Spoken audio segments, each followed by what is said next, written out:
అంతా మన మంచికే.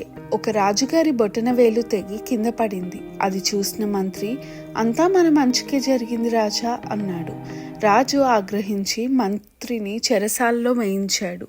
కొద్ది దినాల తరువాత రాజు ఒంటరిగా అరణ్యానికి వేటకు వెళ్ళాడు. అడవి మనుషులు రాజును బంధించి తీసుకొని వెళ్ళారు.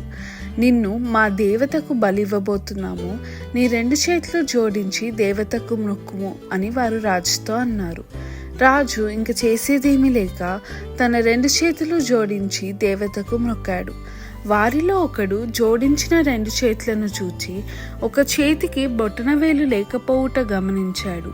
అవయవలోపము గల వానిని దేవతకు బలి ఇవ్వకూడదని వారు తీర్మానించి రాజును విడిచిపెట్టారు.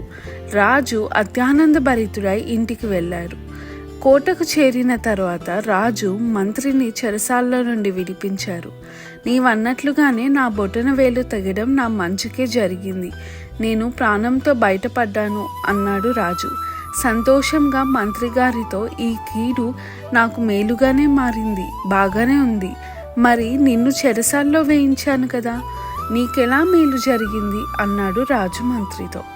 అందుకు మంత్రి, ఓ రాజా, నేను నీతో వేటకు వచ్చినట్లయితే నిన్ను విడిచిపెట్టి నన్ను ఆ దేవతకి బలి ఇచ్చేవారు కనుక మీరు చెరసాలలో పెట్టి వెళ్ళడమే నా మంచికే జరిగింది. మీరు నాకు కీడు చేయను ఉద్దేశించితిరి కానీ అది మేలుకే దేవుడు ఉద్దేశించెను. ఆదికాండము 50వ అధ్యాయము 20వ వచనము. ఆమెన్.